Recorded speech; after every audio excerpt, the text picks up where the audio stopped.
तेजस्विनावधीतमस्तु मा विद्विषावहै।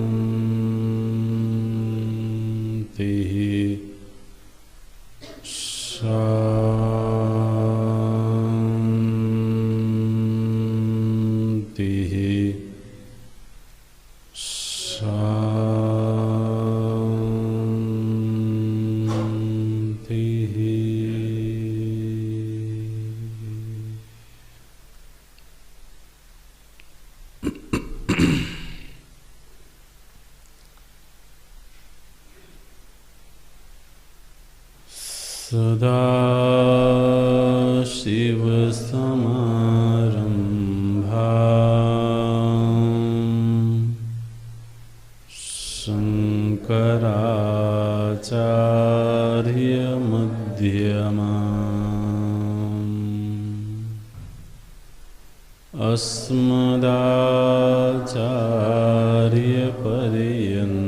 अस्मदाचार्यपर्यन्ताम्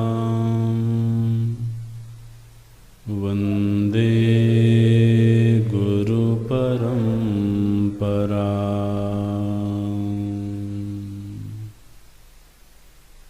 शङ्करं शङ्कराचार्यं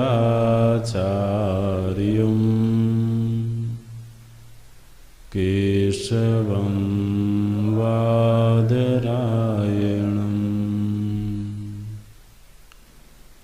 सूत्रभाष्यकृतौ वन्दे भगवन्तौ पुनः पुनः। भगवन्तौ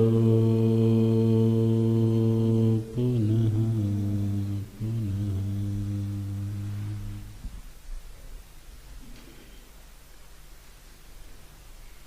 अखण्डं सच्चिदानन्दम्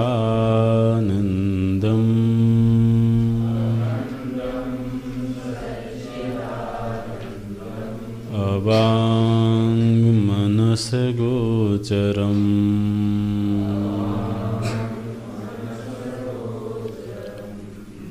आत्मानम् अखिलाधारम्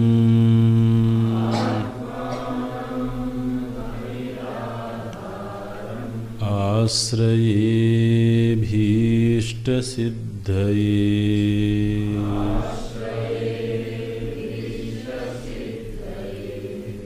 अर्थतोऽप्यद्वयानन्दान्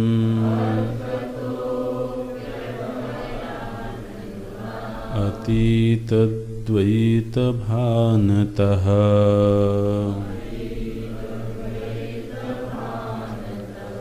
गुरुनाराध्य वेदान्त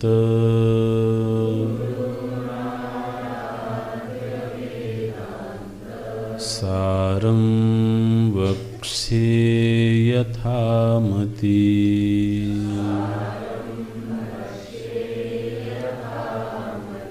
सारं वक्ष्ये यथामति।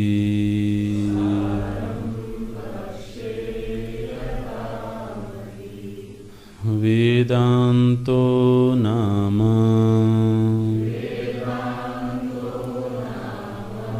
उपनिषत् प्रमाणम् तदुपकारिणी शारीरक सूत्रादीनि च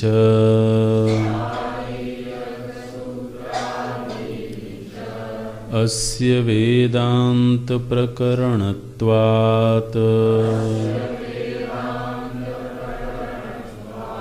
तदीयैः एव अनुबन्धैः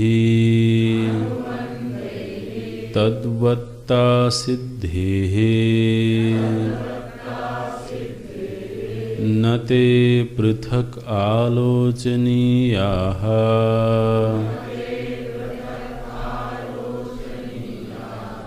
तत्र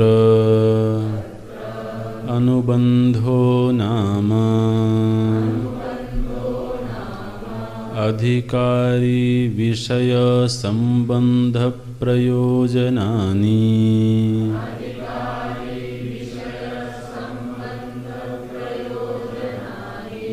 तत्रानुबन्धो नाम अधिकारी विषय संबंध प्रयोजनानि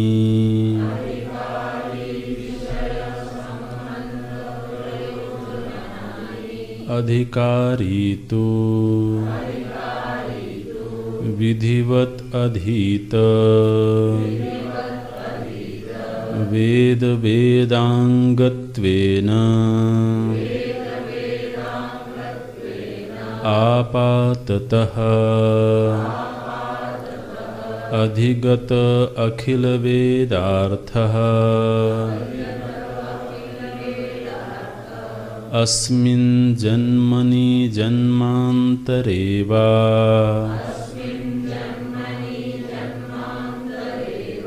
काम्य निषिद्ध वर्जन पुरस्सरम्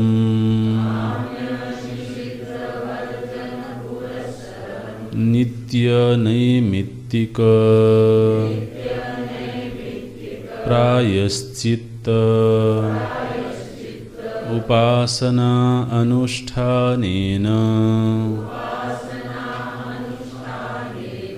निर्गत निखिल कल्मषतया नितांत निर्मल स्वान्तः साधन चतुष्टय संपन्नः प्रमाता साधन चतुष्टय संपन्नः प्रमाता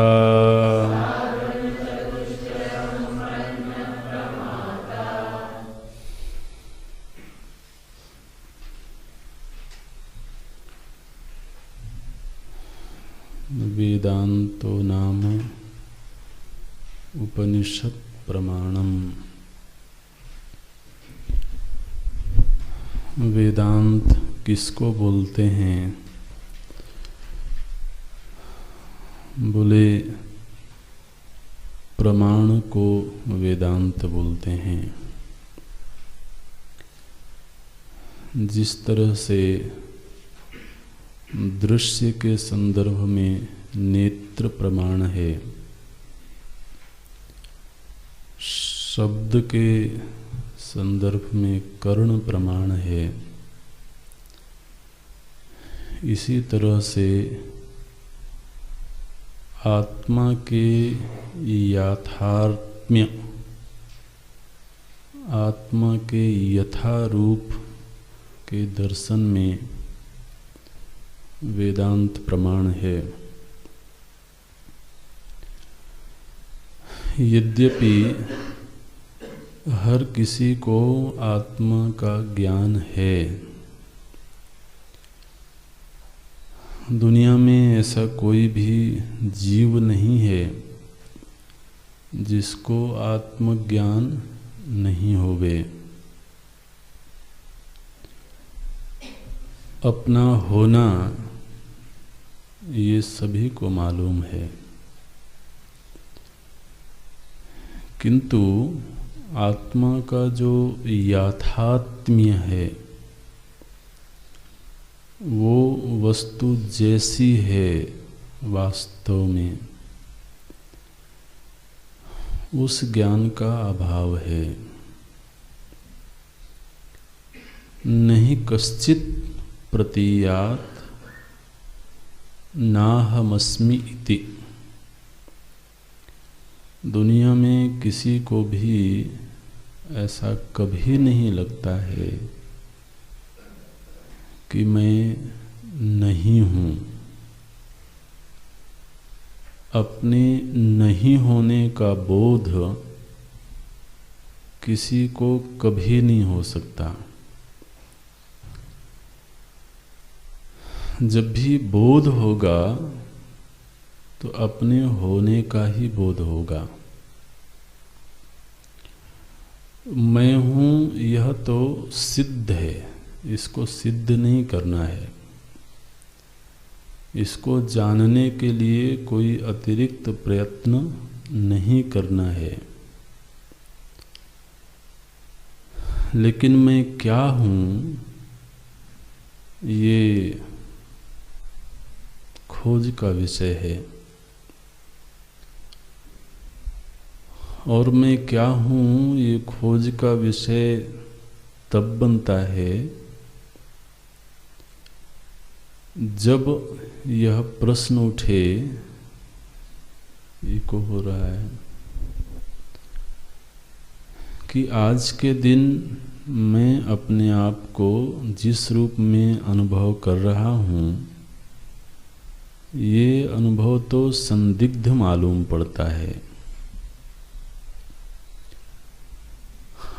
आज के दिन हम क्या हैं ये भी हमें मालूम है, किंतु यह जो मालूम है यह संदेहास्पद है।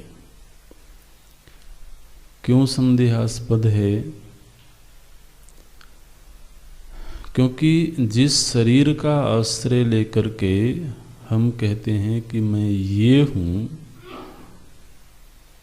उस शरीर के विषय में हम ये भी कहते हैं कि ये मेरा है। तो हाथ मेरा है, पैर मेरे हैं, आँख मेरी है। तो शरीर में जो कुछ भी है वो तो मेरा करके मालूम पड़ता है। तो फिर ये प्रश्न खड़ा हुआ कि ये शरीर जिसका है वो कौन है? जब तक प्रश्न नहीं खड़ा हुआ है तब तक तो ठीक है। अनादिकाल से हम मानते चले आ रहे हैं कि मैं व्यक्ति हूँ। वो व्यक्ति चाहे मनुष्य के रूप में हो, पशु पक्षी के रूप में हो, लेकिन जिज्ञासा का जन्म जब हो जाए तो फिर ये प्रश्न तो परेशान करता है कि अब तक जिसको मैंने मैं के रूप में जाना है वो संदिग्ध मालूम पड़ता है। तो फिर मैं का यथार्थ रूप क्या है? वो जो है वो किस प्रमाण से जाना जाएगा? बोले वेदांत प्रमाण से। तो जैसे नेत्र के बिना रूप का दर्शन असंभव है, कर्ण के बिना शब्द का दर्शन असंभव है, इसी तरह से आत्मा के याथात्म्य का दर्शन वेदांत प्रमाण के बिना असंभव है। तो आत्मा के याथात्म्य के संदर्भ में वेदांत असाधारण करण है। प्रमाण माने प्रमा का असाधारण करण। जब भी जहाँ कहीं भी जिस किसी को भी आत्मा के यथार्थ का बोध होगा वो इसी प्रमाण के सहारे होगा। न अन्यः पंथा अयनाय विद्यते, और इसके अलावा कोई दूसरा मार्ग नहीं है। तो वेदांत में ग्रंथ की दृष्टि से विचार करें तो कौन कौन से ग्रंथ आते हैं, तो 3 ग्रंथों की ओर संकेत किया गया। उपनिषद, शारीरक सूत्र और श्रीमद् भगवद गीता। मुख्य प्रमाण तो उपनिषद है, और उपनिषद के अध्ययन में शारीरक सूत्र और भगवद गीता सहकारी हैं। तो हम केवल उपनिषद ही क्यों ना पढ़ें? अगर मूल प्रमाण उपनिषद है तो फिर ब्रह्मसूत्र और भगवद गीता पढ़ने की आवश्यकता क्या है? तो बोले कि अगर तो कोई बहुत उत्तम अधिकारी है तो उसे तो केवल महावाक्य के श्रवण से ही काम हो जाएगा। पूरे उपनिषद भी पढ़ने की आवश्यकता नहीं होगी, केवल महावाक्य का श्रवण हो और अपरोक्षानुभूति हो जाएगी। लेकिन बहुत उत्तम अधिकारी हो तब, और अभी उतना अधिकार नहीं है तो उपनिषदों का अध्ययन हो। लेकिन उपनिषदों में भी जो बातें हैं वो कई बार सूत्र रूप में कही जाती हैं, संक्षेप में कही जाती हैं। संक्षेप में कही हुई बात भी व्यक्ति को कई बार समझ में नहीं आती है। तो प्रभु जी ने परम अनुग्रह पूर्वक उन्हीं उपनिषदों की रहस्यमयी बातों को, सांकेतिक बातों को एक साधारण साधक के स्तर पर, एक साधारण साधक की भाषा में तो उस विद्या को अभिव्यक्त किया, अर्जुन को निमित्त बना करके। तो वो श्रीमद् भगवद गीता है, और परमात्मा ने ही अनुग्रह करके वेदव्यास जी के रूप में अवतार लेकर के क्रमबद्ध तरीके से श्रीमद् भगवद गीता में जो विषय का विस्तार हुआ है उसमें क्रम नहीं दिखाई देता है। तो फिर विषयों का एक क्रमबद्ध तरीके से आलोचन करने के लिए तो ब्रह्मसूत्र की रचना की गई। ब्रह्मसूत्र बिल्कुल तर्क से पुष्ट, न्याय में जो तर्क की व्यवस्था है उस तर्क के अनुसार एक व्यवस्थित रचना प्रस्तुत की गई। तो ये बात सही है कि मुख्य प्रमाण उपनिषद है, किंतु उपनिषद की बात को, उपनिषद के विषय को साधारण साधक की भाषा में, साधारण साधक की समझ के लिए इन ग्रंथों की रचना हुई।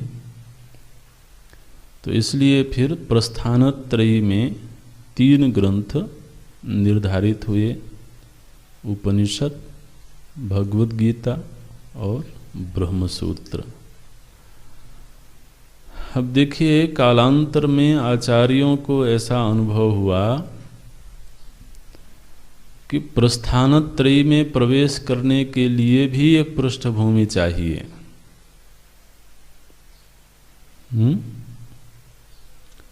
तो फिर उन्होंने प्रकरण ग्रंथों की रचना की, क्योंकि जो अत्यंत अबोध है, जिसको वेदांत की शब्दावली भी नहीं मालूम है, वो सीधे प्रस्थानत्रयी में प्रवेश करे तो उसे बातें समझ में नहीं आएंगी। और देखिए कितना बौद्धिक पतन हुआ है मनुष्य का, हम सभी का, कि आखिर कोई व्यक्ति ही होगा जो केवल महावाक्य के श्रवण से तत्व को प्राप्त कर लेता है और धीरे धीरे बौद्धिक ह्रास होते होते इस स्तर पर आज मानवीय बुद्धि खड़ी है कि वो हिंदी की सरल भाषा को समझने में भी अपने आप को असमर्थ पाती है। ये बौद्धिक सामर्थ्य है ना। तो लोग कहते हैं कि अगर शुद्ध हिंदी में भी बात हो रही हो तो कई बार समझ में नहीं आता है। तो इसलिए फिर पृष्ठभूमि बनने में वक्त लगता है, बौद्धिक रूप से तैयार होने में वक्त लगता है। तो वक्त लगता है तो लगे, लेकिन कम से कम दिशा उधर हो जानी चाहिए। वक्त तो ठीक है, लेकिन दिशा हमारी अगर उसके विपरीत है तो फिर वहाँ पहुँचना असंभव लगता है। दिशा ठीक है तो चाहे भले एक एक कदम चलें, ये तो तय है कि कभी न कभी पहुँच जाएंगे।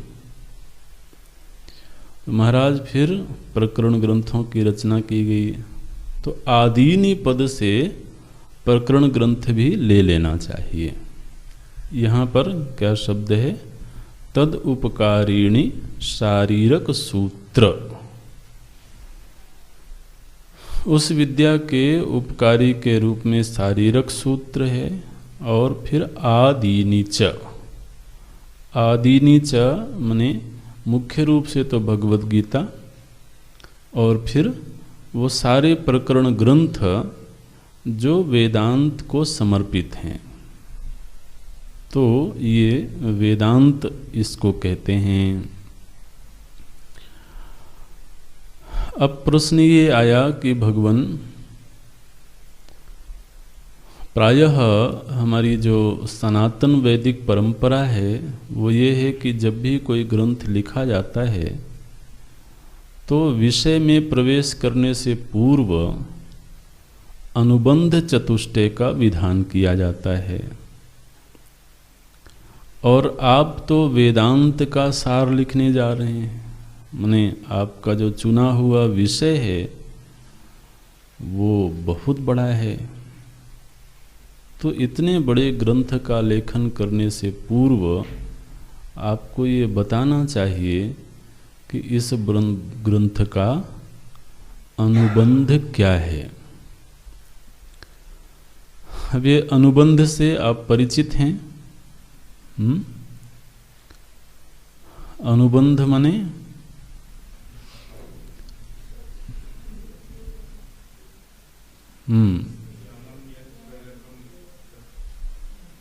अनुबंधम, ठीक है। जो ज्ञान हमें उस सुनिश्चित कार्य में प्रवृत्त करे। ज्ञानम यत प्रेरकम मने जो ज्ञान, जो समझ हमें किसी कार्य में प्रवृत्त करे, उस समझ को अनुबंध बोलते हैं। माने हमारी बुद्धि को उस ज्ञान ने अनुबंधित कर दिया। ये शब्द थोड़ा खुल जाना चाहिए चित्त में। जो समझ हमें किसी निश्चित कार्य में अनुबंधित कर दे। जैसे दृष्टांत के लिए बड़ा स्थूल सा दृष्टांत है, लेकिन मानो कि व्यक्ति घर में अकेला है और उसे भूख लगी है। घर में अनाज है, बनाने की सामग्री है और उसको बनाने का तरीका भी मालूम है। तो उसको ये एहसास हुआ कि मुझे भूख लगी है और उसे भोजन बनाने की प्रक्रिया का ज्ञान है। तो ये भोजन बनाने की प्रक्रिया का ज्ञान और भूख का एहसास, इन दोनों ने क्या किया? उसको भोजन बनाने के लिए प्रवृत्त कर दिया, है ना। एक निश्चित कार्य में अनुबंधित कर दिया कि अब तुम्हें ये कार्य करना चाहिए। तो उतने समय के लिए फिर वो और कोई कार्य अपने हाथ में नहीं लेता है, वो एक निश्चित कार्य में अनुबंधित हो गया। ठीक है, तो ये अनुबंध शब्द को समझना। जो समझ, अब मानो कि उसको भूख नहीं लगी हो तो, और भूख लगी भी हो लेकिन भोजन बनाने की कला नहीं आती हो तो भी वो अनुबंधित नहीं होगा। तो इसी तरह से जब भी कोई व्यक्ति कोई ग्रंथ का अध्ययन करने जाता है तो उस ग्रंथ के अध्ययन के लिए वो मानो कि अनुबंधित हो गया। माने ये निश्चित हो गया कि मुझे यही ग्रंथ पढ़ना है। ये कब हुआ? बोले तब हुआ जब उसे अनुबंध चतुष्टय की समझ हो। तो ज्ञानम यत प्रेरकम, वह समझ जो व्यक्ति को उस निश्चित कार्य में, उस निश्चित अध्ययन में प्रवृत्त करे। तो दुनिया में कोई भी व्यक्ति हो, आप समझिए किसी भी कार्य में प्रवृत्त हो, ये केवल वेदांत की बात नहीं है, ये समस्त कार्यों के संदर्भ में है। माने ये अनुबंध चतुष्टय के बिना व्यक्ति उस कार्य में प्रवृत्त नहीं हो सकता है। तो वैसे तो 2-3 बार इस विषय पर चर्चा हो चुकी है, लेकिन और इसके जो सूक्ष्म आयाम हैं वो चित्त में स्पष्ट रहने चाहिए। अनुबंध चतुष्टय में आगे हालांकि उसका वर्णन आएगा ही विस्तार से, लेकिन उसमें पहला अनुबंध है अधिकारी। तो अधिकारी का मतलब क्या है कि वह जो कार्य हाथ में लिया जा रहा है उस कार्य को करने में मैं समर्थ हूं।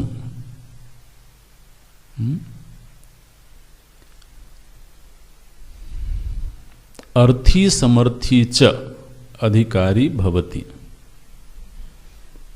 अधिकारी के भी लक्षण ग्रंथों में किए गए हैं। तो अधिकारी कौन है? बोले जो अर्थी है। अर्थी का मतलब उस वस्तु को वो चाहता है, और दूसरा उसको पाने में वो समर्थ भी है। तो अर्थी समर्थी च अधिकारी भवति।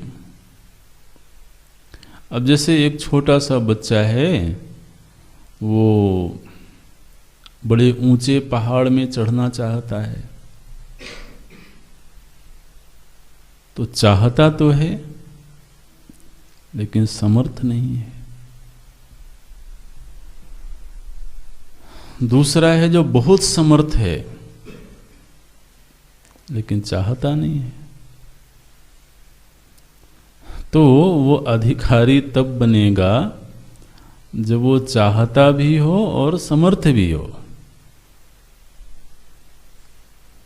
किसी भी कार्य में देख लीजिए, यहाँ चूंकि वेदांत का प्रसंग है,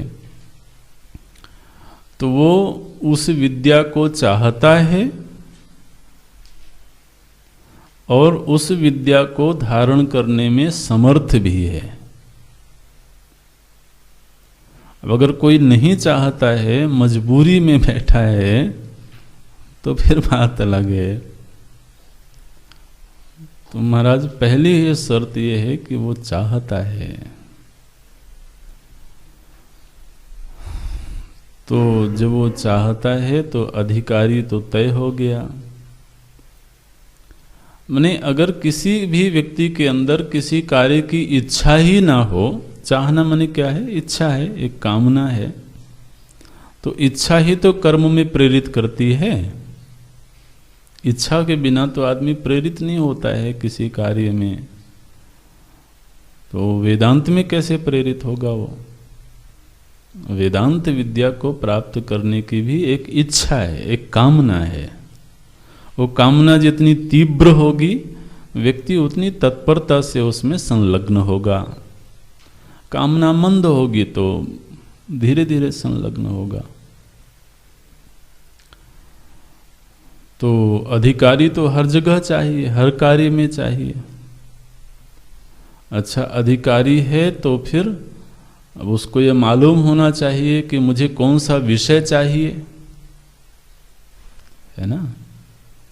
उस ग्रंथ का विषय क्या है, वो क्या विषय बताना चाहता है, उसकी विषय वस्तु क्या है, तभी उस निश्चित ग्रंथ में प्रवृत्ति होगी। और इस विषय से मेरे किस प्रयोजन की सिद्धि होगी, वो प्रयोजन उसको मालूम हो। ठीक है। अब जैसे कोई नॉवेल है तो उसमें कोई कहानी एक विषय के रूप में है, किसी राजा की कहानी है मानो कि, किसी सम्राट की कहानी है, उसका जीवन चरित्र है। तो उस ग्रंथ का विषय क्या है? बोले एक सम्राट का चरित्र। लेकिन उस चरित्र को पढ़ने से मेरे किस प्रयोजन की सिद्धि होगी? बोले मुझे इस ग्रंथ को पढ़ने का केवल एक प्रयोजन है, मनोरंजन करना। ठीक है ना? तो मनोरंजन करना प्रयोजन है। उस प्रयोजन की सिद्धि किस विषय से हो रही है? बोले राजा की कहानी से।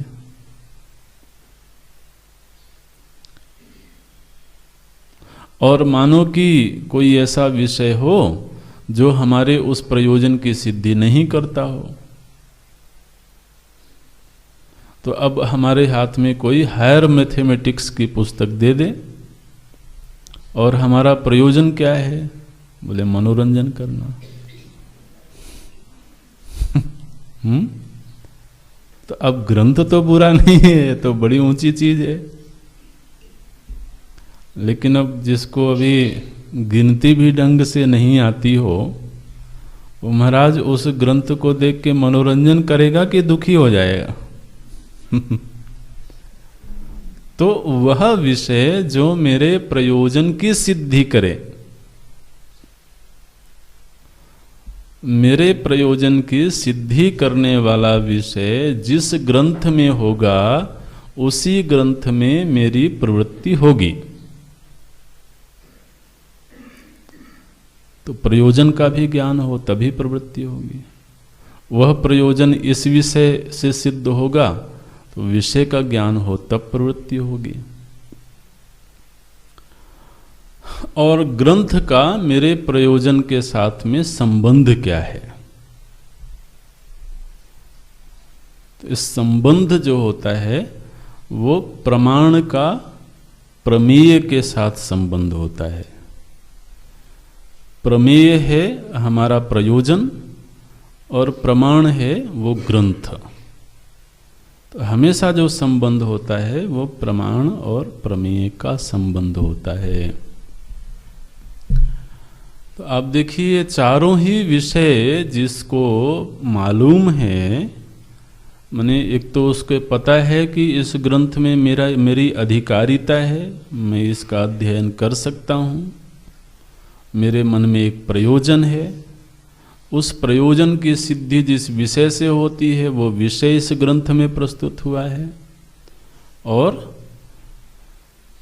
उस ग्रंथ का मेरे प्रयोजन के साथ एक संबंध है। तो ये ज्ञान जब किसी को हो तभी वो व्यक्ति उस ग्रंथ के अध्ययन में प्रवृत्त होगा,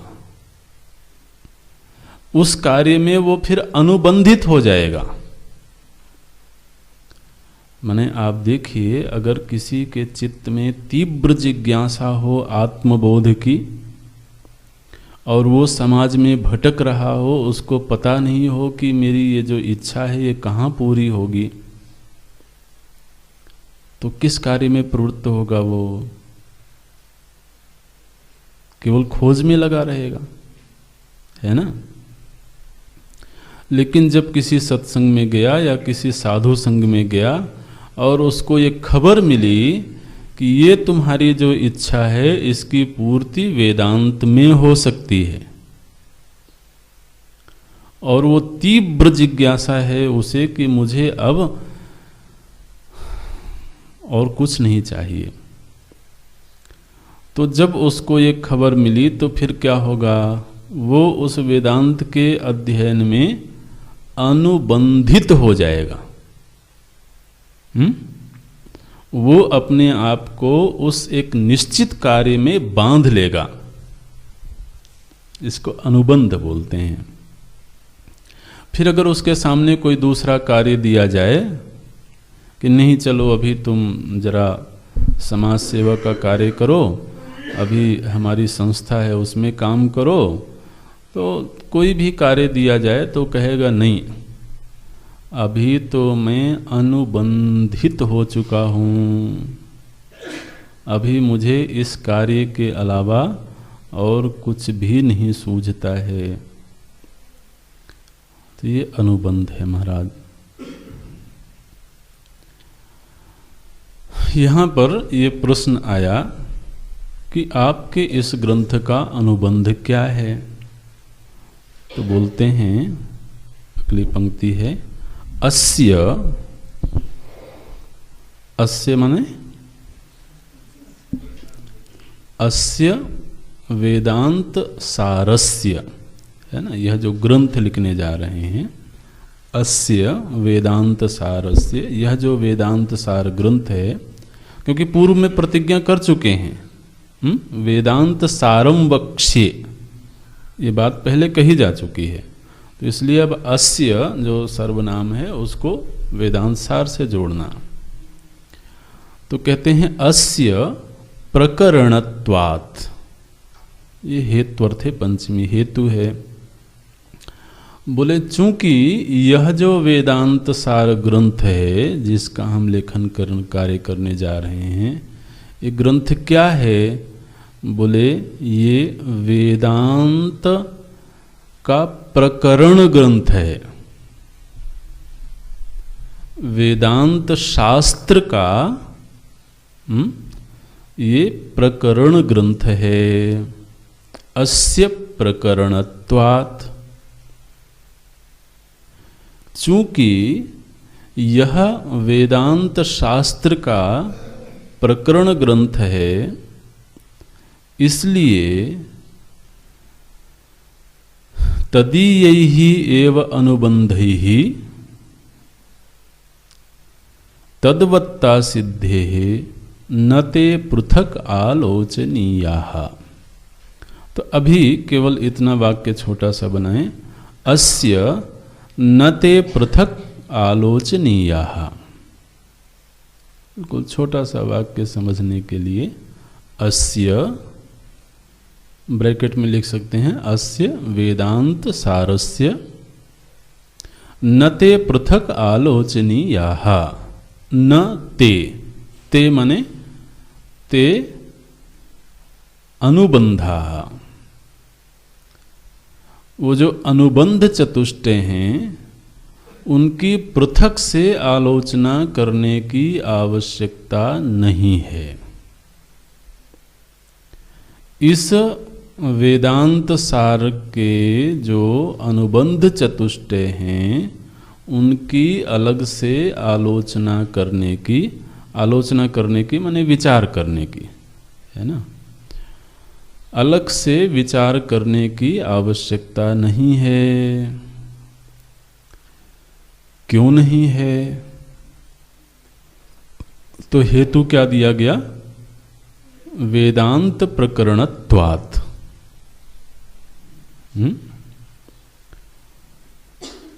कोई दिक्कत तो नहीं है? इस ग्रंथ की अलग से अनुबंध चतुष्टय बताने की हमको आवश्यकता नहीं है। क्यों नहीं है? क्योंकि ये कोई स्वतंत्र शास्त्र नहीं है, बल्कि ये वेदांत शास्त्र का एक प्रकरण ग्रंथ है। तो प्रकरण ग्रंथ है तो क्यों नहीं बताने की आवश्यकता है? भाई प्रकरण ग्रंथ है तो ठीक है, लेकिन प्रकरण ग्रंथ होने के नाते अलग से अनुबंध चतुष्टय बताने की आवश्यकता इसलिए नहीं है क्योंकि ये जिस शास्त्र का प्रकरण ग्रंथ है उस शास्त्र का जो अनुबंध होगा वही अनुबंध इसका भी होगा। तो प्रकरण ग्रंथ का कोई स्वतंत्र अनुबंध नहीं होता है, चाहे वो किसी भी शास्त्र का प्रकरण ग्रंथ हो। प्रकरण ग्रंथ का मतलब केवल वेदांत का ही होगा ऐसा नहीं समझना। न्याय दर्शन का भी प्रकरण ग्रंथ है, मीमांसा दर्शन का भी प्रकरण ग्रंथ है। तो वो दर्शन तो शास्त्र है, माने मुख्य तो शास्त्र है। आपको शास्त्र और प्रकरण की परिभाषा बताई जा चुकी है। तो प्रकरण ग्रंथ क्या होता है? बोले वो शास्त्र के किसी एक विषय को लेकर के, यानी प्रकरण ग्रंथ का स्वतंत्र विषय भी नहीं होता है, वो शास्त्र के ही किसी एक दो तीन विषयों को लेकर के उन विषयों को थोड़ा सा विस्तार कर देता है। ये प्रकरण ग्रंथ का कार्य है। तो अब जिस शास्त्र के विषय का विस्तार किया गया उस शास्त्र का जो अनुबंध होगा वही अनुबंध प्रकरण ग्रंथ का भी होगा। ठीक है ना? इसको समझने में तो कोई कठिनाई नहीं, बिल्कुल सहज बात है। ऐसे है, इसलिए बोलते हैं नते पृथक आलोचनीयाः, इसलिए अनुबंध की पृथक से आलोचना करने की आवश्यकता नहीं है। क्यों नहीं है? बोले तदीयैहि अनुबंधैहि। तदीयैहि मतलब उन शास्त्रों का जो अनुबंध है उसी अनुबंध से इस ग्रंथ की भी सिद्धि होती है। अच्छा, मानो कि कोई ये कहे कि भाई क्या दिक्कत है, आप अपने प्रकरण ग्रंथ लिखने जा रहे हो तो आप अलग से अनुबंध बता दो।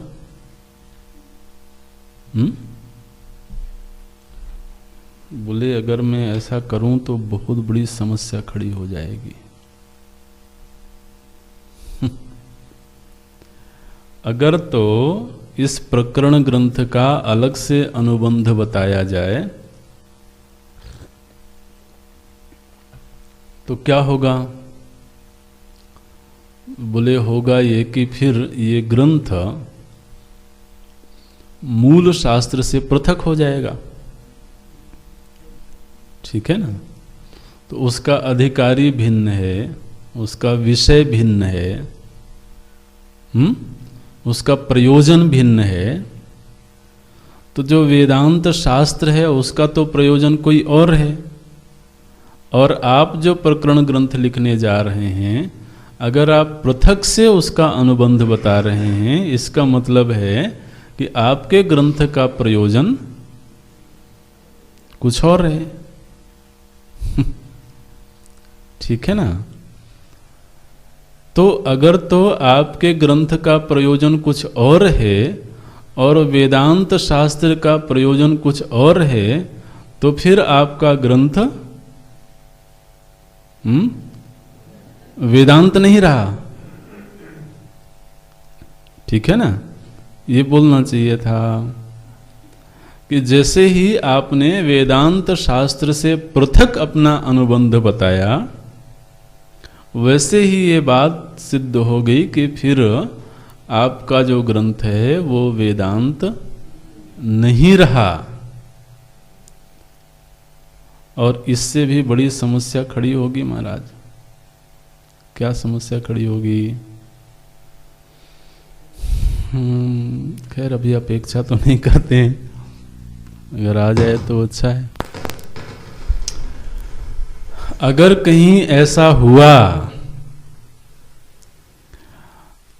तो एक समस्या ये, और बहुत बड़ी समस्या खड़ी हो जाएगी कि वेदांत तो प्रमाण है। ठीक है ना? वेदांत के लिए क्या कहा गया?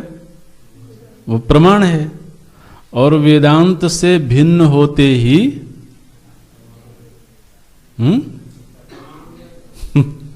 वो प्रमाण नहीं रहेगा। ठीक है ना? इसलिए महाराज बहुत सावधान हैं आचार्य। बोलते हैं उसका पृथक से आलोचन करने की आवश्यकता नहीं है। तद्वत्ता सिद्धे है, तद्वत्ता सिद्धे है, ये शब्द बीच में है, इसका अर्थ समझना।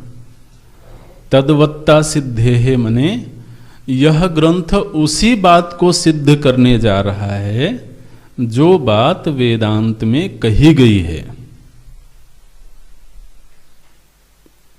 वेदांत शास्त्र से भिन्न हम कोई नवीन विचार की, नवीन सिद्धांत की सिद्धि करने नहीं जा रहे हैं। माने हम वेदांत शास्त्र से पृथक नहीं कोई बात कह रहे हैं, केवल हमारा कहने का एक ढंग है, विचार की एक शैली है, लेकिन ये बात वही है जो वेदांत शास्त्र में कही गई है। और वेदांत शास्त्र माने उपनिषद।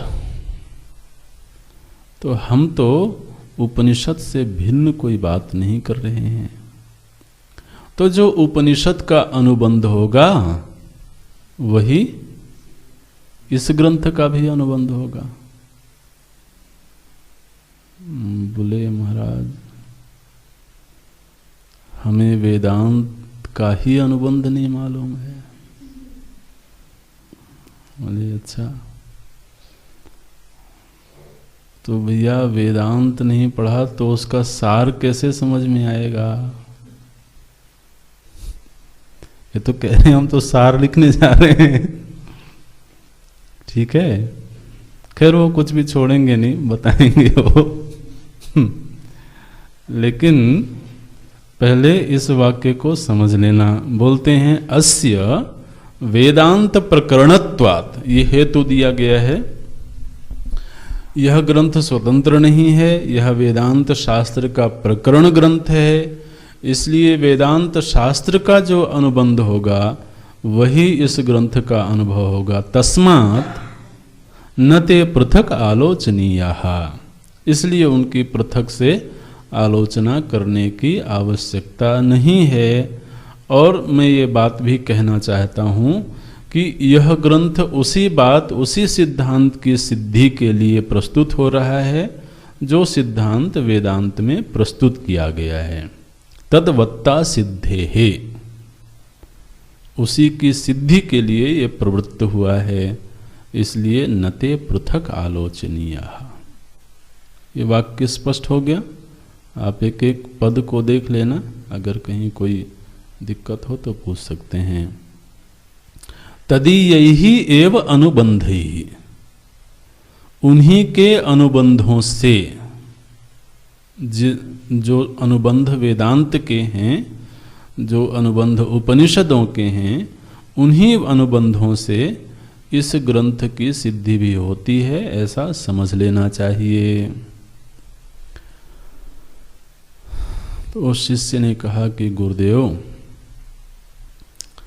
ये बात तो आपने कह दिया कि हमें पृथक से अनुबंध बताने की आवश्यकता नहीं है, जो वेदांत का अनुबंध है वही इसका अनुबंध है। तो आप कृपा करके वेदांत का ही अनुबंध बता दीजिए।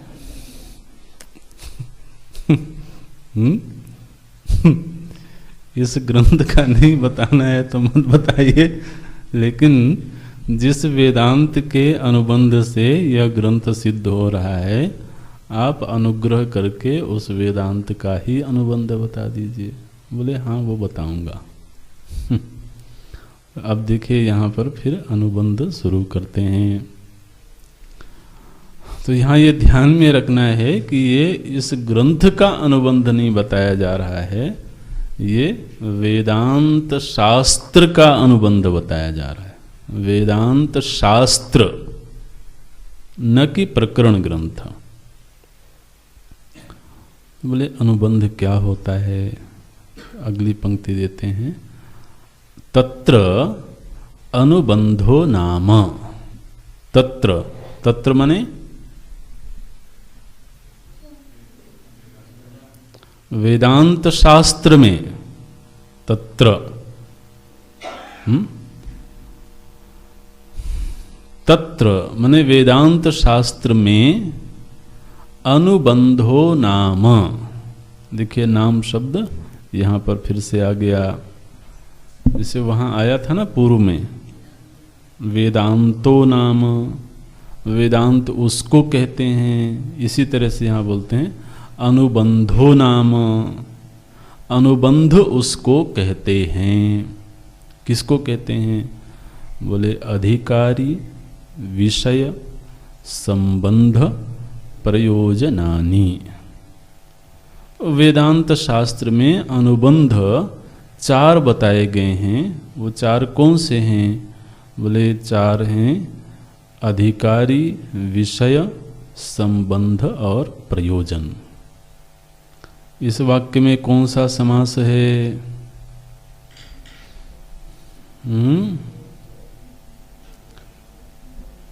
समाहार द्वंद्व। अधिकारी विषय संबंध प्रयोजनानि। ठीक है। समाहार द्वंद्व का क्या लक्षण है? जहां पर प्रत्येक पद प्रधान होवे, है ना, प्रत्येक पद का स्वतंत्र अर्थ होवे। एक माने 2 से अधिक पद होवे और उन सभी का स्वतंत्र अर्थ होवे, और वो सभी मिलकर के एक समूह का वाचन करते हों। तो यहाँ पर ये 4 मिलकर के अनुबंध बता रहे हैं, है ना, अनुबंध का निर्माण कर रहे हैं। तो इसलिए यहाँ पर ये समाहार द्वंद्व समास है। अधिकारी विषय संबंध प्रयोजनानि। समाहार द्वंद्व में बीच के जो पद होते हैं उनकी विभक्ति का लोप हो जाता है।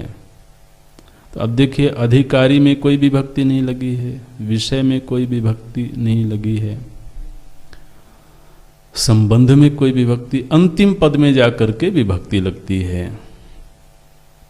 तो ऐसे वो ग्रंथों में थोड़ा थोड़ा व्याकरण की झलक भी मिलती रहे।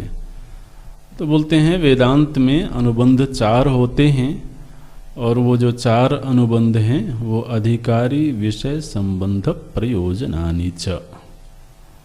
तो ये तो नामकरण हो गया, 4 अनुबंध होते हैं। अब एक एक अनुबंध की व्याख्या करना है। अधिकारी कौन है?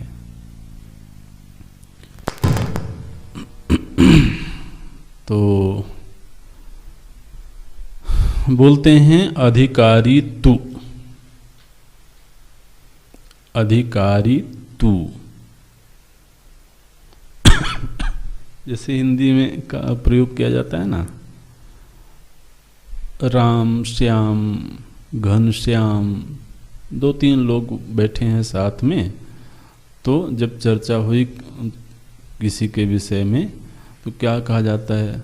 राम तो ऐसा है ना, और श्याम वैसा है। इस तरह सभी के विषय में चर्चा करनी हो अलग अलग, तो क्या बोलेंगे? राम तो ऐसा है। तो वही यहाँ पर बोलते हैं अधिकारी तू। अधिकारी तो ये है। कौन है? बोले प्रमाता। अधिकारी तू प्रमाता। ये प्रमाता शब्द मिला कि नहीं आपको? अधिकारी कौन है? बोले प्रमाता को अधिकारी बोलते हैं। अच्छा, बिल्कुल छोटी सी परिभाषा करना हो तो इतनी ही परिभाषा होगी। अधिकारी कौन है? बोले जो प्रमाता है वो अधिकारी है।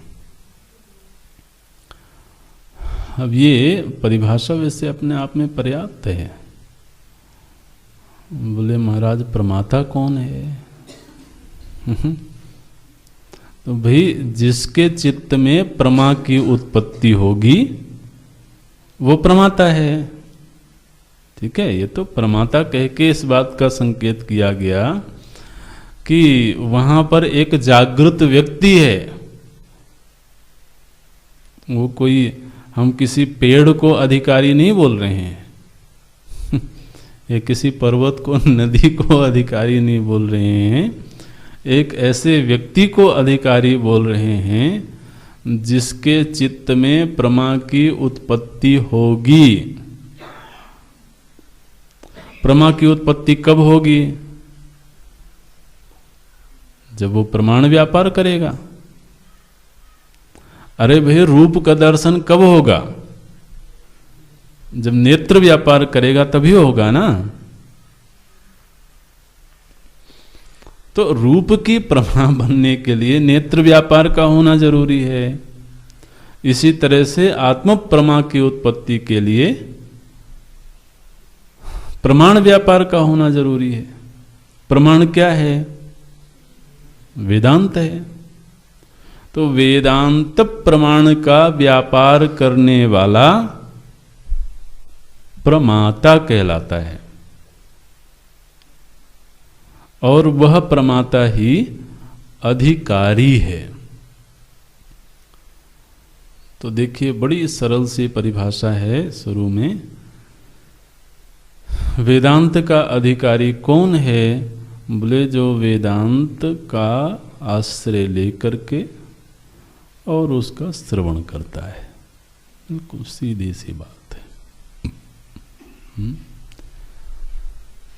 हर कोई वेदांत का अधिकारी थोड़ी होगा। जो वेदांत नाम से ही परिचित नहीं है वो कैसे अधिकारी होगा? तो वेदांत की शरण में जाकर के वेदांत को प्रमाण मान करके, ये प्रमाता कहने के पीछे बहुत सारी बातें कह दी गई हैं। वेदांत को केवल टाइम पास करने का साधन नहीं, वेदांत को प्रमाण मान करके वो उसका श्रवण करता है और श्रवण करता है। माने केवल प्रमाण मान लेने से थोड़ी बात बनेगी। तो एक तो प्रमाण मानता है, फिर उस प्रमाण का व्यापार करता है, व्यापार करने में वो लगन लगा के व्यापार करता है। दुनिया में बहुत तरह के व्यापार होते हैं। ये क्या कर रहा है? बोले प्रमाण व्यापार। व्यापार माने होता है व्यवहार करना, है ना। आखिर व्यापार में क्या होता है? लेन देन होती है ना, तो व्यवहार होता है, आदान प्रदान होता है। तो इसी तरह से यहाँ भी आदान प्रदान होता है। तो वो वेदांत के साथ व्यवहार करता है, वेदांत को प्रमाण मान करके व्यवहार करता है। जो ऐसा करता है वही वेदांत का अधिकारी है। बोले अच्छा, अधिकारी तू प्रमाता भवति। अधिकारी कौन है? बोले जो प्रमाता है वो अधिकारी है। तो महाराज इस प्रमाता में कोई योग्यता है कि नहीं है? ऐसे कोई भी चला आया प्रमाण व्यापार करने? उसने कुछ संपत्ति लेकर के आया है कि ऐसे खाली हाथ चला आया? अरे भाई, व्यापार करने जाएंगे तो कोई पूंजी होनी चाहिए। ठन ठन पाल बोल चल रहा है व्यापार करने के लिए। बोले मैं इस शहर में एक 5 स्टार होटल बनाऊंगा। अच्छा, तुम्हारे पास पैसा कितना है? बोले पैसा तो नहीं है। तो पैसा नहीं है तो ये महाराज व्यापार कैसे करोगे? देखिए, ऐसे ऐसे फिर विषय का विस्तार होता है। तो पहले तो कह दिया गया कि जो प्रमाण व्यापार कर रहा है वो प्रमाता है, और वही प्रमाता वेदांत का अधिकारी है। बोले अच्छा, अब ये वेदांत प्रमाण का व्यापार करने गया है, कुछ संपत्ति लेके गया है कि नहीं?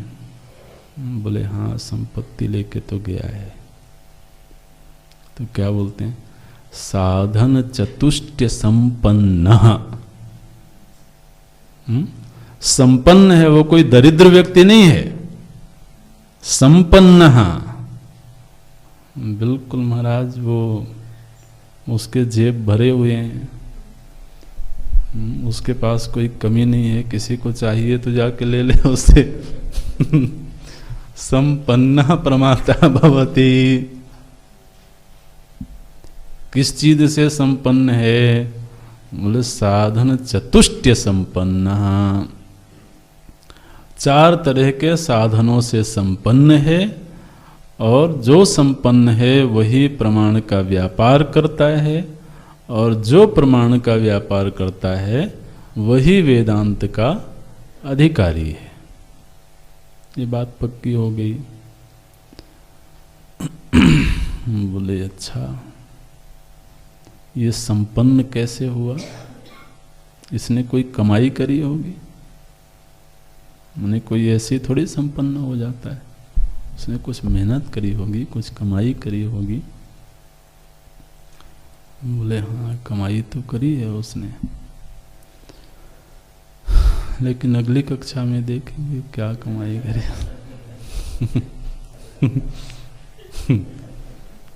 तो अधिकारी तू साधन चतुष्टय संपन्न प्रमाता। अभी इतना ध्यान में रखना है। वेदांत का अधिकारी कौन है? जो साधन चतुष्टय संपन्न है, प्रमाता है, वही वेदांत का अधिकारी है। ओम पूर्णमदः पूर्णमिदं पूर्णात् पूर्णमुदच्यते पूर्णस्य पूर्णमादाय पूर्णमेवावशिष्यते। ओम शांति शांति शांतिः। हरिः ओम। श्री गुरुभ्यो नमः। हरिः ओम।